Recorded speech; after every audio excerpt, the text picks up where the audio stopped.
Hola, ¿cómo están? Bienvenidos a este ciclo especial de entrevistas del Litoral, en el que nos proponemos conocer a los principales precandidatos a concejal de la ciudad de Santa Fe y a diputados nacionales que van a participar y a competir en las próximas elecciones primarias del 13 de agosto. La idea es hacer una pausa en medio de la vertiginosa campaña electoral para poder dialogar tranquilos con ellos y conocer cuáles son las propuestas que van a llevar a los diferentes ámbitos legislativos. Me van a acompañar, por suerte, prestigiosos periodistas de esta casa, del Litoral, que van a ir rotando en los sucesivos programas. Por eso elegimos este lugar, la redacción del diario, el corazón de esta empresa, donde diariamente producimos todas las informaciones y las noticias que acercamos luego a sus hogares.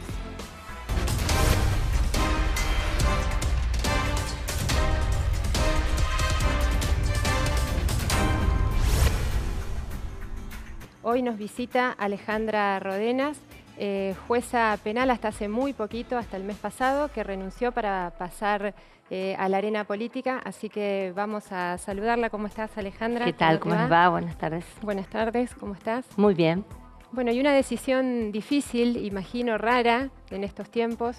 Vos venís de una familia política, naciste en el seno de una familia peronista. Tal cual. Y bueno, preguntarte primero cómo fue esta decisión. ¿Por qué decidiste pasarte al terreno político y disputar una candidatura a diputado nacional? Bueno, justamente lo que mencionás, el haber formado parte de una familia muy anclada en el movimiento nacional, yo llamaría, para darle esa amplitud necesaria a la mirada que hoy necesita el peronismo, con un padre protagonista de la historia del peronismo del sur de Santa Fe, de Rosario, fundador del peronismo en Rosario, diputado, ministro del primer peronismo, y una historia familiar atravesada por estas matrices ideológicas, si se quiere. Bueno, y después también uno con esa historia hace su propia historia, con lo cual en los 80, cuando terminé el colegio secundario y decidí ir a la universidad pública, ingresé en una militancia muy activa en la universidad, en la Juventud Universitaria Peronista, en la que milité 8 años, hasta los 90 más o menos, cuando ya se definió esta cuestión vocacional de ingresar al Poder Judicial. Nos acompañan hoy periodistas del diario Litoral que van a entrevistar junto conmigo a Alejandra, José Curioto, ¿cómo estás? Ignacio Intermeister y Guillermo Dosso están aquí con nosotros integrando este panel para entrevistar a esta precandidata a diputada nacional. Con todo gusto. Todo un equipo. Esto de decir dejo de ser, porque a ver, yo supongo que el sueño de alguien que entra al Poder Judicial es ser juez.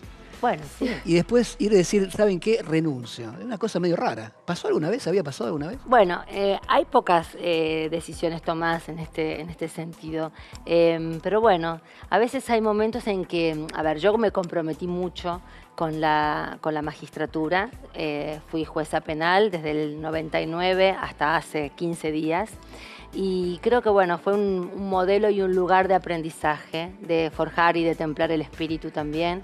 Ser juez penal en una ciudad como Rosario, como sería también acá en Santa Fe, no es un tema menor, con lo cual es un tema que te interpela permanentemente, el dolor del otro, la injusticia, las necesidades, cierta judicialización de los conflictos sociales que tienen que ver con un corrimiento del Estado también, que llega demasiado tarde, algunas conflictivas. Con lo cual, cuando tomé la decisión, pensé en esa otra Alejandra que tenía atrás y que tenía que ver con esta Alejandra militante, inscripta en el seno de una familia también muy comprometida con el otro. Y bueno, no resultó fácil, pero tampoco fue difícil. ¿No? No, yo creo que... Levantar el teléfono, llamar a la corte y decir, voy a renunciar, ¿así fue? Así fue pedir un formulario para renunciar, estampar esa firma y cerrar un ciclo de mi vida que tenía que ver con las respuestas que di. Algunas, digamos, considero que fueron muy interesantes y otras pueden ser controversiales, pero bueno, fueron las que yo concebí que estaban ajustadas a derecho, y lanzarme a un espacio que me parece que tiene más que ver con lo colectivo y con la participación de un espacio colectivo y plural, que eso es lo que me interesó. Sí, además hay una cosa que vos marcás, José, que es interesante, porque los movimientos son generalmente los contrarios. Muchos diputados nacionales, provinciales, buscan la manera muchas veces de llegar a ser jueces. Yo no conozco, la verdad que estuve tratando de hacer memoria, deben ser muy pocos los casos que se da el movimiento inverso. que desde la justicia se abandona para bajar a la arena política. Realmente llamativo. Bueno, yo creo que sí, pero bueno, no deja de ser también una decisión que me atraviesa éticamente, ¿no? No concibo mi vida sin esos parámetros, ¿no? Y de alguna forma es el paradigma que me sostiene. Y sinceramente creo que, bueno, puedo llevar todo aquello que aprendí, todo aquello que también aprendí en la universidad pública, porque soy docente de la universidad pública, llevarlo a las necesidades de la gente. Y el peronismo ha vivido muy de cerca porque Tito Rodenas es en Rosario un personaje en sí mismo y un pedazo de la historia del peronismo. Tal cual, sí, un personaje muy fuerte, con una impronta muy fuerte en la familia, una persona que la verdad que tuvo convicciones muy interesantes, que sufrió la persecución durante el año 55, estuvo confinado en Esquel, mi padre, y en el 76 también fue cesanteado, con lo cual las felicidades y las derrotas se vivían en casa con mucha intensidad. Y Rodenas, además, supongo que tu papá te llevó a transitar el camino del fútbol. Se me ocurre que en tu hogar también, además del peronismo, se tiene que haber hablado mucho de Central. La misa dominical, digamos. Perdón, me perdí algo. ¿Por qué del fútbol? Fue presidente de Tito Rodenas Central. Claro. Durante mucho tiempo integró la comisión directiva de Central, desde el año que yo nací, del 63, que integró la comisión directiva de Central y luego tuvo un paso por la presidencia. Y además dicen la historia que... Cuenta la historia que es... uno de los personajes que permitió o hizo mucha fuerza ante Juan Domingo Perón para que Rosario y Rosario Central sea sede del Mundial 78. Claro, fue justamente un momento de la historia de la Argentina muy particular porque terminaba el Mundial de Alemania, papá viaja, como muchos dirigentes de fútbol viajaban a ver los mundiales, y se tenía que definir la próxima sede. Termina un mundial, se decide la sede que sigue. Año 74, estamos hablando, pero no había muerto todavía, así que bueno, en ese momento se decide que la sede fuese Argentina. Mi viejo en ese momento era presidente de Ferrocarriles Argentinos, o sea que tenía una percepción de la ciudad que se venía. Había todo un proyecto para la ciudad que se estaba trabajando de reformulación de una ciudad de Rosario mirando de espaldas al río para mirar al río. Con lo cual creo que fue su estrategia además para convencer en ese momento a los organizadores de que era muy interesante recuperar esa costa del río que hoy es maravillosa la costa, igual que la de ustedes acá. Bueno, y ahí se generó una tensión con el equipo contrario que es Newell's. Pero bueno, yo saldé la deuda histórica porque me casé con un newellista y tengo un hijo newellista, con lo cual todos podemos coexistir. Eso no se hace. ¿No? No, eso no se hace. No, bueno, pero sí, creo que en pos de la armonía, creo que hay una gran tolerancia también en eso. Así que bueno, sí, papá fue un personaje muy definitorio. Incluso hay una carta muy linda que tenemos los hermanos, donde Perón le escribe de puño y letra: nos volveremos a dar un abrazo en la cancha de Central. O sea que no hay dudas de que fue la decisión de un gobierno democrático y de un personaje tan sensible a su vida, ¿no? Voy a ser menos grato, voy a volver al presente. Hoy tenemos legisladores nacionales que se quejan de las decisiones de los jueces, hablo genéricamente, y jueces que dicen administramos las leyes que nos están sancionando. Sí, sí. Vos te propones pasar de un ámbito al otro en tiempos de anomia legal. Bueno, la anomia es un fenómeno que atraviesa la sociedad y creo que anómica está la sociedad también. Tenemos que hacer una lectura autocrítica entre todos. Somos anómicos. Pasamos de aquellas utopías que mencionabas recién con los proyectos de tu padre y de la ciudad a esta realidad dolorosa hoy. Exactamente. Yo creo que estamos viviendo el proceso de anomia social o de descreimiento acerca de la legitimidad de la ley, si se quiere, por ser redundante también. Creo que atraviesa la sociedad, a los actores sociales y de alguna manera también perfora las líneas ejecutivas, llámese en este caso Poder Ejecutivo, Poder Legislativo, Poder Judicial. A mí me parece que no es un momento social para echarnos culpas recíprocas. Yo creo que tenemos que tener una mejor calidad legislativa. Mira, te voy a dar un ejemplo. Yo, trabajando como jueza, clausuré 3 prostíbulos emblemáticos de la ciudad de Rosario. Lo hice con una ley de trata recién sancionada.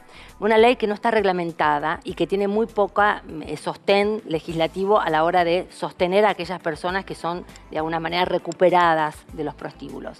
Igualmente, las clausuras se hicieron. Eran lugares realmente donde pudimos comprobar que cuanto menos había facilitamiento de la prostitución con fines de lucro, que es una de las variables de la trata.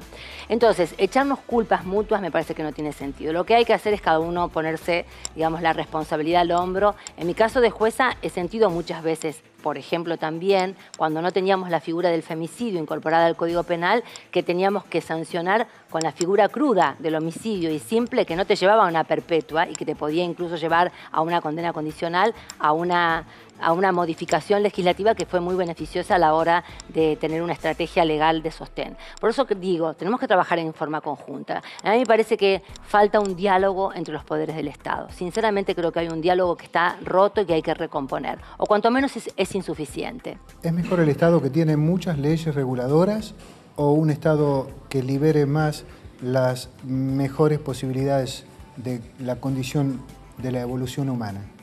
Yo creo que el Estado tiene que acompañar los reclamos sociales. Yo creo que el derecho es un producto social. Sinceramente creo que el derecho no es un mero producto del legislador y que la norma no es la única herramienta con la que cuenta el juez para sancionar. O sea, sinceramente creo que el derecho es el producto de una práctica social específica donde están expresadas las tensiones, los acuerdos de una sociedad, con lo cual hay que tener un oído muy atento cuando se es juez a la hora de interpretar la norma, porque el juez no es un mero aplicador de normas, y me refiero también a mi pasado reciente, y cuando se es legislador para tener la mirada puesta en esos reclamos. Por eso es tan interesante, discúlpame un segundo, que la democracia representativa avance y que tengamos una verdadera democracia participativa. Vamos a hacer una pequeña pausa y en un ratito seguimos escuchando a Alejandra y haciéndoles preguntas.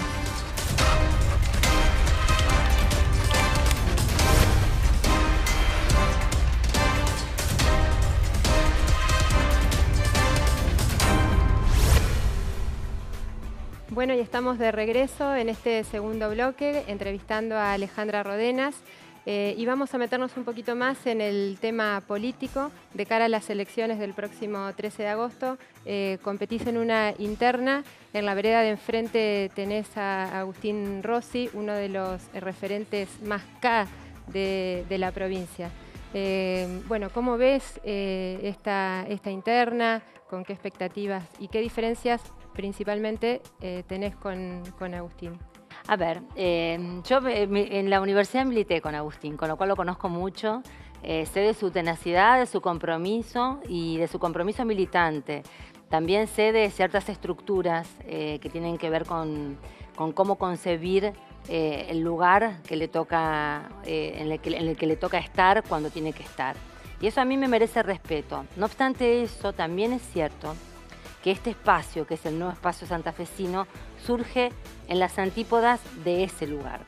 Y a ver, creo que en esto tampoco, yo desdramatizo el concepto de las internas. Creo que las internas fueron decididas en el Congreso partidario, se está cumpliendo con una ley nacional que puede estar siendo criticada o no, pero es ley nacional y hay que cumplirla. Y creo sinceramente que nosotros nos ponemos por encima de las estructuras que tienen que ver con los personalismos. Si hay algo que nos hemos planteado como espacio, como grupo, es trabajar desde una construcción colectiva. Una construcción de abajo hacia arriba, una construcción fuertemente territorial, con un anclaje en la provincia de Santa Fe muy fuerte. Recién conversábamos con algunos senadores y charlábamos acerca de esta necesidad de que Santa Fe tenga un programa y un proyecto que abarque las realidades propias de la provincia, y esto es lo que estamos gestando. El armado o el espacio, porque la palabra espacio también es una palabra hermosa, señala la presencia de senadores, intendentes, presidentes comunales, organizaciones sindicales, sociales, con lo cual el espectro es tan amplio que reducirlo a una discusión acerca de quién es más o menos peronista me parece achicarla la discusión. El tema es ampliar esa discusión, darle una base de sustentación lo suficientemente amplia. El Movimiento Nacional Justicialista se nutrió en su momento de gente que venía de diversos partidos. Gente desencantada que venía del irigoyenismo, del laborismo, del anarcosindicalismo, y esto sin cansarlos con la historia. Creo que de alguna manera reproducir la amplitud del movimiento nacional y volver a pensar en un peronismo que se ponga por encima de las diferencias sectoriales, dejar de ser sectarios, dejar de trabajar sobre los personalismos. Esa ha sido una característica, creo, que lo pone al peronismo muy para atrás. Entonces hay que pensar en un peronismo del siglo XXI que convoque también a los independientes. El retorno de Perón en esta provincia tuvo una elección muy clara que fue que Silvestre Beñi sea gobernador y fue tal vez una de las gobernaciones más fuertes y potentes en su momento, con lo cual la experiencia está en la historia. Hay que tomar los trazos de la historia para reescribir una historia nueva. Alejandra, yo Sí. lo voy a votar a Agustín Rossi. ¿Cómo? Lo voy a votar a Agustín Rossi. Sí, Me encontrás en una esquina, sí. tenés un minuto para convencerme de que... ¿Un minuto? Un minuto, para que no lo vote a él y que te vote a vos. ¿Por qué? Yo creo que... ¿Cómo? Dale, ya corre Ya el empezó a tiempo, correr, sí. hay que apostar al futuro, hay que tomar de lo anterior, hay que tomar del pasado lo mejor, que hubo muchas cosas interesantes en cuanto a ampliación de derechos que él también defiende y nosotros defendemos, y hay que trabajar mirando al futuro. No se gana con el pasado, se gana con el futuro, y se gana con las apuestas que tienen que ver con la modernización de las estructuras políticas que la gente está percibiendo como Recién me contabas que el anquilosadas. peronismo fue una conjunción de distintos sectores. Me hablabas del pasado recién. Bueno, pero yo te estaba hablando del pasado porque me sitúo en ese pasado para mirar al futuro. O sea, y ese pasado hay que revisarlo. Hay que ser autocrítico. Venimos de 3 derrotas en la provincia y de una derrota a nivel nacional. Si no somos autocríticos no hay posibilidad de crecer. Entonces, a ver, ¿el pasado para qué sirve? Pues no le enseñamos historia a los chicos en el colegio. A los chicos, ¿qué les enseñamos? Les enseñamos historia para que los chicos sepan cuál ha sido la estructura de la identidad que tenemos como país. Pero también le estamos señalando un futuro, le estamos diciendo, bueno, hay que mirar para allá, porque para allá están las soluciones que vienen a acompañarnos. ¿Qué fue lo peor del kirchnerismo? El sectarismo, el sectarismo. El sectarismo. ¿Qué es sectarismo? Y para mí el sectarismo es pensarse como autorreferencialmente como la única interpretación posible de un movimiento tan amplio como el movimiento nacional. Y también creo que esta poca mirada sobre los territorios. Yo creo que muchos dirigentes, y esto lo estoy recogiendo por mi recorrida por Santa Fe, tenían que viajar de Santa Fe a Capital, a Buenos Aires, a la sede del Gobierno Nacional, a reclamar algo que era de ellos. ¿Votaste por Cristina? Sí, sí. ¿Te defraudó? No totalmente. Yo voté por Néstor, voté por Cristina, reivindico muchísimas de las cuestiones que tienen que ver con las ampliaciones de derechos, las políticas de derechos humanos, políticas de género, inclusión, digamos, hay cantidad de cosas. Pero creo que hoy tenemos que pensar en otras estructuras posibles para llegar a la gente. ¿Y votaste por Agustín? No. Ahora se da una cosa singular, ¿no? Porque las primarias abiertas, simultáneas, obligatorias, las PASO, van a provocar alguna cosa singularísima. En el caso del peronismo, entre tu candidatura y la de Agustín Rossi, donde hay un discurso marcado respecto de lo que es el verticalismo y la respuesta a Cristina. No sé cómo podrá salir el resultado, pero gane quien gane, tal vez vos sos la número 1 o te toca ser la número 2. Tal vez yo voto a vos por tu discurso, pero termina siendo la número 2 de alguien que no me convence. Es decir, que en cierta manera las PASO también se comportan como aquella vieja ley que tuvimos, la ley de lemas, donde uno termina siendo un poco estafado con lo que quería votar y termina ocurriendo. Bueno, es la herramienta legal que tenemos. Perfectible, bueno, se daría para discutir sobre si tenemos que modificar el sistema electoral o no, de acuerdo, de alguna manera también se está reclamando. Yo, para completar alguna cuestión que tiene que ver con esta idea que está rondando, Cristina Fernández de Kirchner en el acto de Arsenal hizo una mención fantástica, dijo, a ver, yo no les pido a nadie que no le pregunten al resto de la gente por quién votó, si a favor o en contra, con lo cual no me molesta que me hayas preguntado a quién voté yo, porque me hago cargo de lo que hice. Le pregunto cómo estaba y cómo está.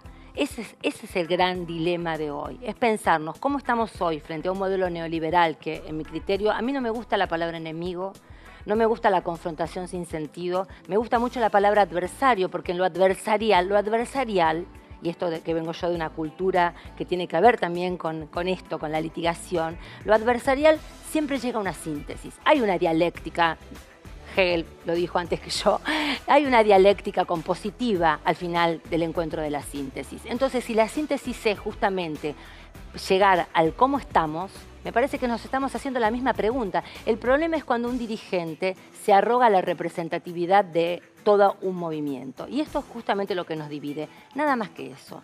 Digamos, yo creo que nosotros somos claramente opositores a este gobierno y tenemos muchas críticas que hacerle al gobierno nacional, como también algunas cuestiones vinculadas al gobierno provincial. Pero esto no nos pone ni en veredas enfrentadas, ni en reconciliables, ni siquiera tampoco en la posibilidad de pensar que, llegado el caso, si hay leyes que sirven para el bienestar general, estaremos. Y las que no, no. ¿Y de hecho, esto está ocurriendo en el Congreso.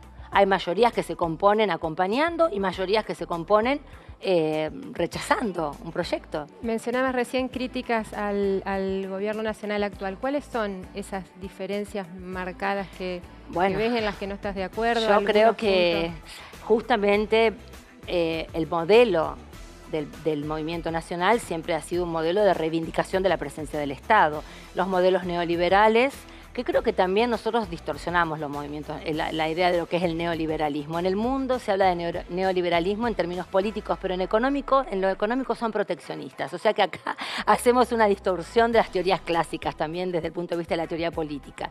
Yo creo que ha habido promesas incumplidas de campaña, que eso ha sido muy fuerte para la gente, porque se hablaba de gradualidad y tuvimos un tarifazo, y además un tarifazo redoblado, porque en la provincia tuvimos el tarifazo del tarifazo. Hemos tenido un presidente que considera el trabajo como costo laboral. A mí ya me separa, ¿no? Alguien que cuando inicia sus sesiones legislativas no menciona una sola vez la palabra industria, cuando nosotros tenemos una provincia atravesada por industrias y pequeñas y medianas industrias, que son la dinámica más potente, si se quiere, de nuestra provincia, justo con la actividad agrícola-ganadera. Los recortes a las políticas de derechos humanos, a las políticas de género, a las políticas que tienen que ver con la asistencia a jubilados, a las personas con discapacidad, al CONICET. O sea, todo lo que había sido la ampliación de los derechos de la década anterior, yo creo que ha sido francamente vapuleado. En eso estamos absolutamente desconformes y nos planteamos realmente como adversarios de esas políticas.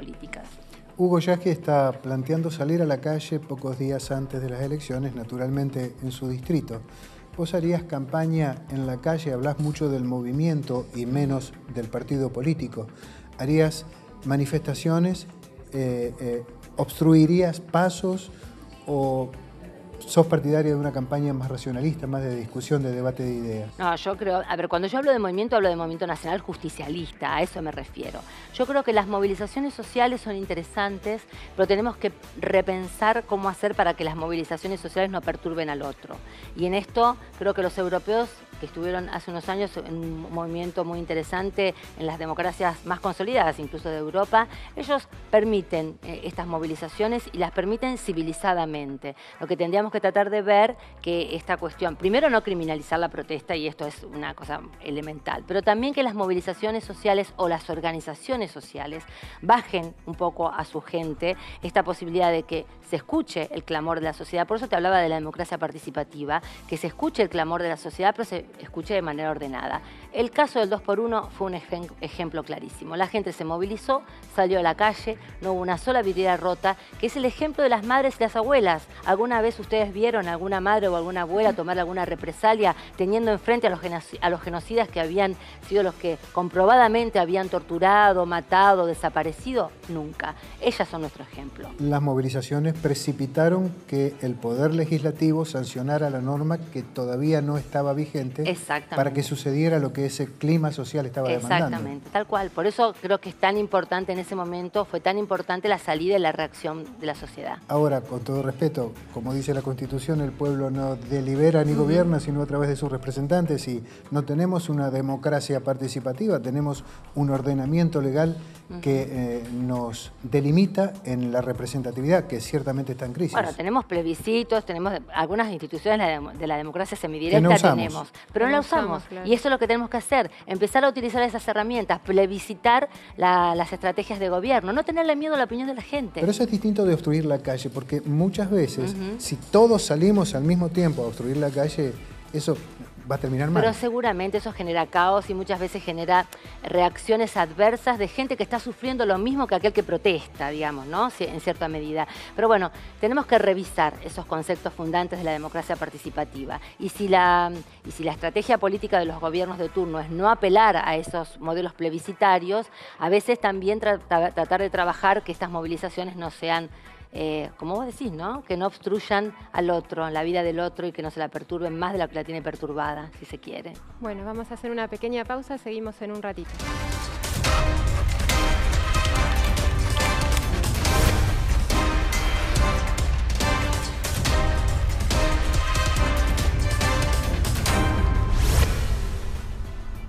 Y continuamos en Conociendo al Candidato, entrevistando a Alejandra Rodenas. Alejandra, te quería consultar, llegas a tu candidatura, digamos, con un fuerte apoyo del sector gremial. Hiciste el lanzamiento desde la sede de la UOM y había referentes, bueno, además del presidente de la UOM, referentes de otros sindicatos.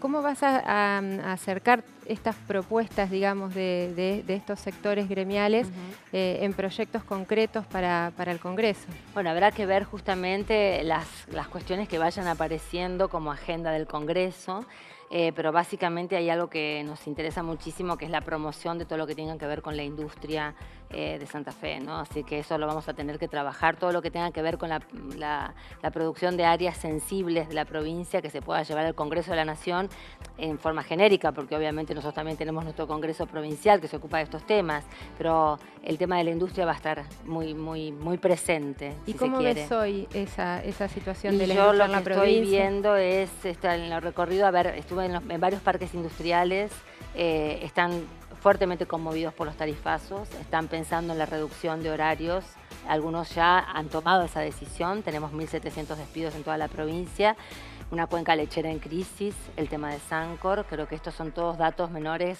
no menores, perdón, que de alguna manera trazan un panorama, cuanto menos en estado de alerta, y creo que vamos a tener que trabajar fuertemente en colaboración y en diálogo justamente con las organizaciones sindicales, por eso la presencia de ellos en la lista, ¿no?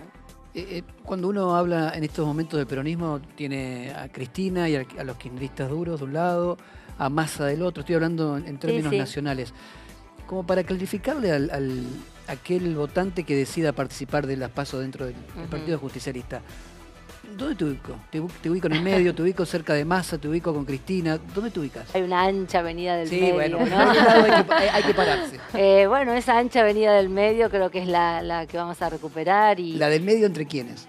Bueno, a ver, ¿entre quiénes? Yo no creo que Massa esté a mi derecha y Cristina esté a mi izquierda. No, creo que también hay cuestiones que tienen que ver y que se juxtaponen en esos discursos. Creo que nosotros lo que queremos es trabajar fuertemente la recomposición. Hay algo que se ha planteado este espacio y que es el primer paso, digamos, si se quiere, para la recomposición del peronismo de Santa Fe, que es volver a juntar todo lo que estaba desunido. Nosotros hemos tenido unos ismos, por decirlo de alguna manera, que le han hecho, en algún momento sirvieron como forma de coagular o de cuajar, digamos, políticas públicas y estatales, y tenemos el reutemismo, el obeidismo, pero hoy no alcanza con eso. Me parece que si queremos recuperar una visión de un peronismo... Perdón, ¿hoy qué tenemos en la provincia? Hoy tenemos un gobierno... En los sismos. ¿Reutemismo? ¿Existe reutemismo? Yo no creo que... A ver, No, pero tampoco puedo decir yo que no exista. No, bueno, sí. Yo creo que hay gente que se sintió muy identificada con ese modelo. ¿Pero cuáles son los sismos del peronismo hoy? Bueno, a ver, pues señalemos esos dos grandes sismos, por ejemplo. Y después hay gente que no está contenida en ningún ismo. Entonces, es esa gente que está buscando un lugar de pertenencia y que está reclamando justamente un anclaje territorial. Te llamaría la atención... si recorrieras la provincia, te invito a recorrer la provincia con nosotros, aunque es medio complicado, la sensación de orfandad y desamparo. Ha habido bastiones que se han sostenido por la enorme capacidad de gestión que el peronismo tiene. O sea, los senadores han sido grandes contenedores en sus departamentos de las demandas sociales, grandes contenedores, los intendentes que quedaron, pero también hubo intendencias que se perdieron, los presidentes comunales. Vas a comunas de 900 habitantes donde la preocupación, el otro día un chico que va por la reelección en la Bordeboy, la preocupación por el cordón cuneta. A ver, entonces el peronismo también está presente en estas cuestiones. ¿Y en esto de los sismos, Perotti ha logrado un perotismo o no? ¿No existe algo parecido? Yo no sé si hay un perotismo. ¿No? Yo creo que hay una figura muy fuerte en Omar. ¿Él es el referente? Yo creo que él es un referente importante dentro de otros referentes que existieron y pueden aparecer, pero también él es un gran elector y una presencia importante a la hora de repensar este sector. Se verá ¿qué hace él con Está callado ahora, hace rato que está muy callado. Bueno, es una manera también de preservar su lugar de senador nacional. Él representa a la provincia y creo que está considerando que estas internas deben discurrir con cierta libertad y me parece bien que sí lo haga. El peronismo nacional tiene que buscar un nuevo líder, funciona sin líder, es el movimiento el que se lo tiene que dar. ¿Cómo va a ser el proceso? El movimiento se lo tiene que dar. Eso se tiene que gestar de abajo hacia arriba. No sirven, a ver, los líderes no surgen de la nada, surgen de la conmoción colectiva, de las necesidades colectivas. Habrá que ver, justamente, creo que estas elecciones son una buena puesta en escena para ver cómo estamos territorialmente, cómo estamos en términos ideológicos, qué es lo que la gente está reclamando, quién queda finalmente, quién gana, quién saca más votos. Y bueno, y en función de eso también revisar antiguos preconceptos y antiguos conceptos que me parece que nos llevaron a la derrota. Y eso es lo que hay que revisar. Sí, tomando lo que decía Nacho, estas frases del peronismo, de Perón, con aquella de primero la patria, después el movimiento y por último los hombres, el peronismo casualmente siempre fue a la inversa. Siempre buscó el reemplazo de Perón y bajado eso hacia las estructuras de provincia y de municipios, siempre está esperando la llegada de quien lo puede representar, cuando en realidad la premisa era otra y nunca se pudo construir. Bueno, ¿por qué no pensar que esta es la oportunidad? ¿No? Desde la derrota, digamos. Después Es que la derrota acomoda, la derrota ordena, la autocrítica. A ver, si en una derrota no te pones a pensar qué hicimos mal, evidentemente no aprendimos nada. Y es una derrota fuerte la de la provincia, vamos por la tercera derrota, con lo cual habrá que pensar que esos que en algún momento se sintieron los representantes del peronismo, yo no digo que no lo sean, digo que a lo mejor tienen que repensar cuál es su rol de cara a la gente en función del futuro. Y revisar, tenemos mucho. Perón dijo todo lo que había que decir, miró 100 años antes, habló de continentalismo cuando nadie hablaba de continentalismo, habló de ecología cuando nadie hablaba de ecología, habló de patria grande, de independencia económica, cuántas cosas dijo, maravillosas. Hay que ayornar ese pensamiento, ubicarlo en las necesidades de un mundo donde la tecnología explota y donde él también vio esa explosión tecnológica, la percibió, la entendió, porque realmente creo que era un hombre, obviamente, que vio 100 años la existencia de otras necesidades y otras matrices. Por eso, tomando su ejemplo y trayéndolo al hoy, creo que lo que tenemos que hacer es revisar nuestras miserias, si se quiere, y nuestras dificultades a la hora de construir opciones reales, con voluntad de poder real. ¿Y te ves como una oportunidad para que el peronismo recupere ese rol que tuvo hace varios años, como una cara nueva que surge en la política? Yo me veo como miembro de un espacio, nada más que eso, nada más que eso. Bueno, pero estás liderando hoy ese espacio como precandidata. No, de ninguna manera. No hay un liderazgo en este espacio, el liderazgo es compartido, estamos trabajando codo a codo, vuelvo a repetir, estas recorridas por la provincia, esta inserción en la territorialidad, esto de escuchar al presidente comunal, al senador, al productor, recorrer los parques industriales, la cuenca lechera, esto me parece a los jóvenes, tenemos una movilización de los jóvenes que yo realmente estoy admirada y que eso tuvo que ver justamente con el gobierno anterior. Los chicos salieron a militar, se comprometieron nuevamente, yo fui militante universitaria y los veo hoy, me emociono realmente el compromiso que tienen. Bueno, hay que conducirlo a eso, hay que reencauzarlo, hay que hacerles entender incluso que el diálogo y el consenso también puede formar parte de la lógica política, puertas para adentro. Debe formar parte de la lógica política. Y en segundo lugar en tu lista te acompaña un santafesino. Que es Juan José Salem. Sí, un santafesino con mucha experiencia en la gestión municipal, que es, bueno, creo que es un acompañamiento enorme y creo que es muy importante que su presencia, porque aparte conoce mucho esta ciudad. Vamos a ir a un cortecito y enseguida regresamos.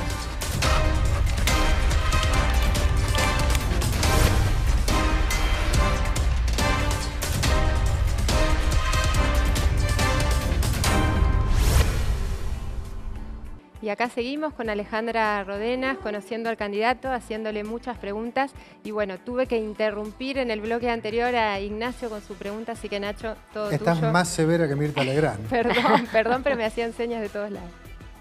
No, el tema de la mujer en la política, una evaluación del cupo femenino y qué lugar puede ocupar en el peronismo de Santa Fe. una mujer, más allá de esta posición en la lista de postulantes a diputados nacionales, porque ciertamente María Eugenia Bielsa es tal vez en el peronismo contemporáneo santafesino la mujer que más lejos llegó, pero no llegó a perforar ese techo que puede representar el liderazgo de un varón en el Partido Justicialista en la provincia. A ver, yo soy una feroz defensora de la causa de las mujeres. Sinceramente, he trabajado desde siempre en estas cuestiones que tienen que ver con la movilización de mujeres, como hablábamos antes de movilizaciones. Para mí el Ni Una Menos es un colectivo enorme que muchas veces agrupa intereses diversos, pero creo que cuando se pasa el hilo conductor, todo lo que queda en definitiva es la defensa obviamente de la participación de las mujeres en ámbitos tradicionalmente masculinos. De hecho, yo ingresé a la justicia siendo la única, había dos juezas, en el 2000 éramos dos juezas penales, con lo cual no digo que me sentí discriminada, todo lo contrario, pero sí que fue muy difícil imponer la mirada femenina, si se quiere, sobre las cuestiones que se acercaban al despacho. Con lo cual tengo un ejercicio de trabajar con hombres y de trabajar siendo mujer, de trabajar siguiendo los lineamientos de lo que significa la reivindicación de los derechos de las mujeres, sin perder mi feminidad y mi mirada como mujer, obviamente. Creo que es muy importante esta idea de encabezar una lista. Yo no me propongo parecerme a nadie. La historia de la arquitecta Bielsa es su historia y sus tiempos y creo que bueno, ha tomado la decisión de no participar en estas elecciones, ya hace tiempo que no participa, con lo cual me parece que lo que hay que hacer es tampoco un campo de ocupación. Creo que esto se da naturalmente. El peronismo ha sido muy generoso con las mujeres, desde el primer cupo femenino que se estableció, digamos, en términos no de paridad, como se plantea ahora, sino de que integrar las listas de A3 contando las mujeres. Creo que en eso ha dado una enseñanza muy importante y hemos tenido, creo que a la gran feminista que ha sido Evita en nuestras filas, así que me exime de cualquier otro comentario. Una tentación es preguntarte por esta lista que fue presentada en Santa Fe para concejales con todas mujeres y que ha provocado el fallo de la justicia electoral indicando que debe ser integrada también con hombres. Sí, yo me manifesté apoyando a las chicas de Giros porque creo que no hay ningún inconveniente, digamos, hay una mala interpretación ahí de la normativa, errónea a mi criterio, y creo que tenían todo el derecho a hacer una lista de mujeres y lo concebían de esa manera. Yo en lo personal creo en el diálogo entre el hombre y la mujer, creo en el diálogo, creo en las mixturas, creo en la riqueza que se produce cuando hombres y mujeres piensan un proyecto, porque las miradas son diferentes, porque los abordajes son diferentes, pero bueno, estaban en todo su derecho de hacerlo. Jueza en Rosario, una ciudad que lamentablemente en los últimos años comenzó a ser vinculada con el narcotráfico, con la aparición de los monos, de otras bandas, el tema de la efedrina, de Segovia, bueno, una historia larga y dura. ¿Desde el Congreso se puede hacer algo o lo que existe en materia legal es suficiente como para enfrentar al narcotráfico? Yo creo que hay herramientas legislativas, pero yo creo que hay que avanzar sobre un diálogo coordinado entre nación y provincia. Yo no fui jueza federal, fui jueza provincial, con lo cual no tuve causas vinculadas al narcotráfico, sí a la narcocriminalidad, que creo que la narcocriminalidad justamente es esa zona que deviene, digamos, que es como consecuencia del narcotráfico que le perfora la calidad de vida a la gente. Derrama absolutamente derrama desgracia, derrama dolor, derrama todo eso que de alguna manera perfora inclusive relaciones sociales que se dan en los territorios y que tiene que ver con el uso del espacio público. La gente tiene que programar su agenda. Estamos hablando de las dos grandes ciudades, pero también vengo de Rafaela, donde están teniendo problemas serios con la inseguridad. Como candidata a diputada no hay un proyecto de ley que pueda sumar, con lo que hay alcanza siempre y cuando... Yo creo que hay que trabajar profundamente en revisar nuestra política de fronteras, en revisar nuestra política, porque es la que permite el ingreso del narcotráfico. Hay que pensar en una reforma impositiva que apunte seriamente y ejecutivamente a las cuestiones que tienen que ver con el lavado de dinero y hay que tratar de articular políticas de prevención de las adicciones, porque también en eso está, digamos, si no hubiese consumidores no habría oferta, trabajar sobre la prevención y sobre la rehabilitación. Hay dos cuestiones que ahí no estamos teniendo instituciones de sostén. Yo siendo jueza y procesando a lo mejor a un chico por un delito menor y venían las madres a decirme, doctora, no lo deje en libertad porque va a volver a hacer lo mismo. Y obviamente le correspondía la libertad, tal vez porque era un procesamiento por un delito menor. O sea, esta manera del Estado de correrse de un drama tan importante que atraviesa sobre todo a los sectores sobrecriminalizados, revictimizados, creo que tenemos que trabajar seriamente y repensar en políticas nacionales de articulación con las provincias. ¿Pensar en liberar el consumo de drogas o no? No, yo creo que no estamos en un momento para esa discusión. Estamos en un momento que tenemos que revisar justamente qué hacemos con lo que tenemos antes, sinceramente. Hay una segunda tentación que tengo, pero tal vez este paso desde la justicia a la política se compara con, creo que fue octubre de 2014, cuando es apartado el juez Viena de la causa de los monos y, bueno, aparece la gran estructura narcocriminal que no solamente es Rosario, el sur de la provincia, sino que es una banda con ramificaciones en otras provincias y con, un anclaje donde uno tiene sospechas de complicidades de todo tipo. Creo que debe ser para cualquier persona, y además uno cuando habla de la jueza Roderas, es la jueza que investigó la causa de los monos. Bueno, luego de ese apartamiento hubo que reordenar esa causa. Hubo que, a pesar de ser redundante, reencauzarla. Entonces, teníamos al principal prófugo paseándose por los canales de televisión de Buenos Aires. O sea que la decisión fue al grano, hay que detenerlo. Y ahí conté con un sector de la policía, porque a mí las generalizaciones me parecen simplificaciones. No se puede homogeneizar la actividad de toda la policía de la provincia de Santa Fe. Hay sectores de la policía de la provincia de Santa Fe absolutamente comprometidos con la reivindicación de algunas cuestiones que tienen que ver con estas persecuciones. Entonces, pero sí es cierto también que una de las características de la banda de los monos es que no necesitaba protección policial. La policía era parte de la banda. Por eso los procesamientos a los policías junto con ellos. Pero tuvimos sectores de la policía que nos acompañaron, con lo cual hay que acompañar también a esos sectores de la policía, hay que dotarlos de mayores recursos, hay que reivindicarlos socialmente, hay que reivindicarlos salarialmente, nos tenemos que dar una política de Estado respecto de la policía.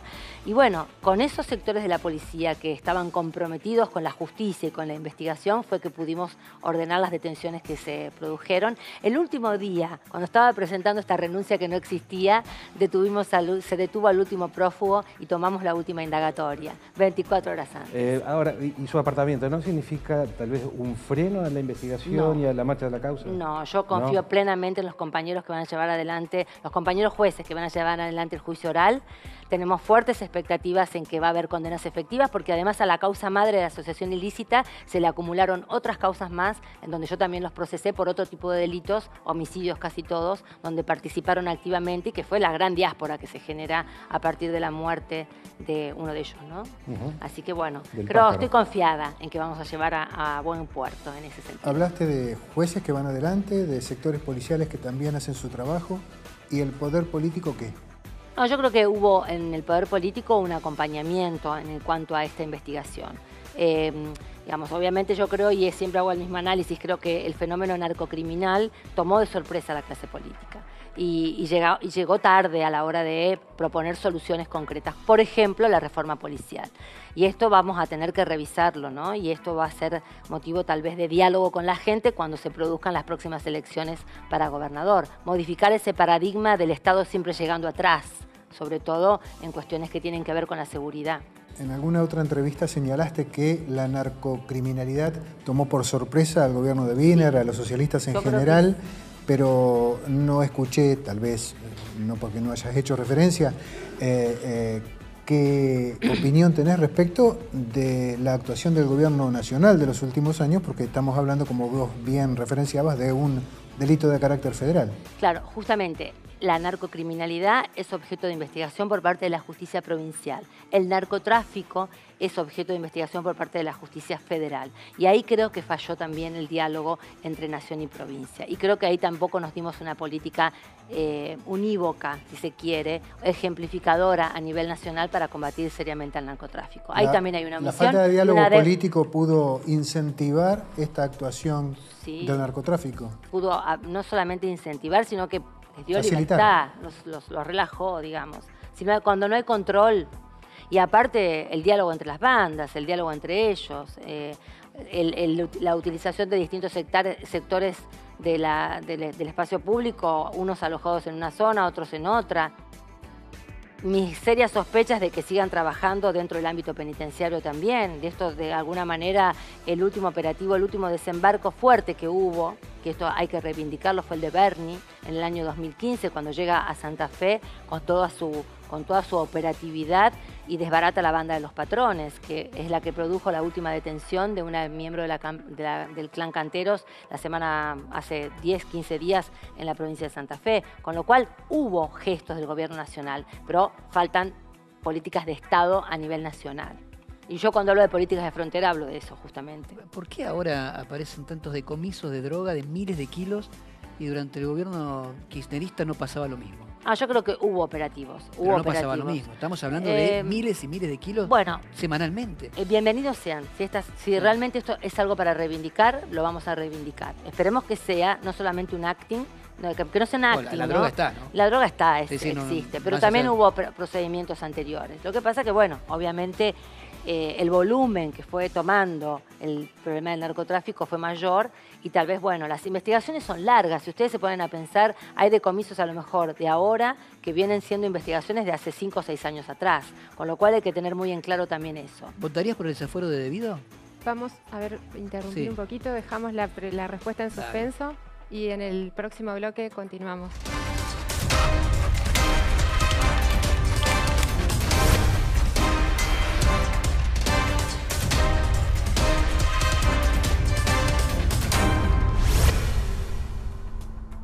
Bueno, y acá seguimos ya en el último bloque. Quedó una pregunta pendiente del bloque anterior que había hecho José, si querés repetirla. Como candidata a diputada de la Nación, si votarías en este momento el desafuero de debido. Habría que ver si están dados los presupuestos. Si están dados, hay que pedir el desafuero de quien sea cual sea el partido. Mira, Agustín Rossi presentó 17 puntos, que son una declaración de principios de unidad ciudadana, a los que suscribimos totalmente desde el nuevo espacio santafesino.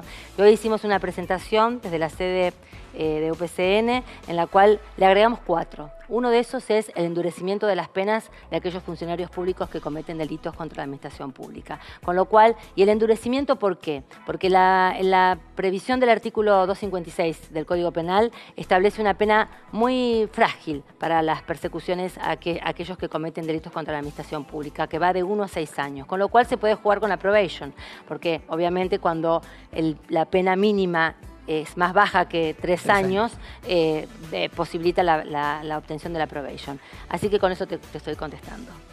En algún momento Rossi propuso reválidas para los jueces en su tiempo primario. ¿Reválidas? Sí, evaluarlos para que persistan o no en sus cargos. Sería una mala opción, pero creo que, a ver, él tendría que saber que el Poder Judicial, la gente permanentemente se está actualizando, permanentemente está trabajando en su actualización. Habría que pensarlo. Sinceramente, creo que habría que pensar también en qué significa revalidar, ¿no? Es algo que no tengo tan claro, pero creo que mis ex compañeros dan claros ejemplos de idoneidad a la hora de desempeñarse, que no sé si necesariamente tiene que haber una reválida. Y en el caso de que haya una reválida, no creo que tenga que ser un plebiscito popular. Habría que ver a lo mejor alguna forma de controlar las capacitaciones. Nosotros tenemos en la provincia de Santa Fe un centro de capacitación judicial inédito en la Argentina, que nos ha, digamos, de alguna manera constreñido a estar en permanente actualización con las legislaciones más modernas. ¿Justicia legítima qué es para vos? Justicia legítima para mí es una alternativa muy interesante muy interesante. Yo en su momento adherí a Justicia Legítima cuando tuvo que plantear justamente una de las cuestiones centrales que para mí es el ingreso al Poder Judicial. La justicia federal no tiene exámenes de ingreso, la justicia provincial nuestra lo tiene. Santa Fe está a la vanguardia en cuanto a modernización del Poder Judicial, en lo que significa exámenes de ingreso, control de capacitación, con lo cual que cuando en Justicia Legítima se planteaba justamente esta especie de elección a dedo de los jueces de la justicia federal, creo que tiene que ser igual para todos. Y ahí yo creo que es un tema que también hay que poner en crisis, porque creo sinceramente que habría que planteárselo bien desde el punto de vista constitucional. Si bien rige el tema de la intangibilidad, habría que ponerla en crisis porque, bueno, hoy el trabajo está atravesado por esta cuestión impositiva que creo que es lesiva para todos. Pero bueno, cuando se siente como un privilegio me parece que lo vamos a tener que revisar. Bueno, y vamos llegando ya al final de este programa. Sabemos que estás con una agenda muy cargada en medio de la campaña vertiginosa, así que te agradecemos mucho tu visita y tu paso por la redacción del diario. Y bueno, terminamos acá. Muchísimas gracias, nos despedimos. Gracias y a nos ustedes. reencontramos en otro programa. No, Gracias. Seguramente. Si me invitan de nuevo. Bueno. Quedan 45 preguntas para la Bueno, y sí, y me hicieron unas Hablamos cuantas. mucho, sí. Bueno, hasta luego, nos reencontramos pronto.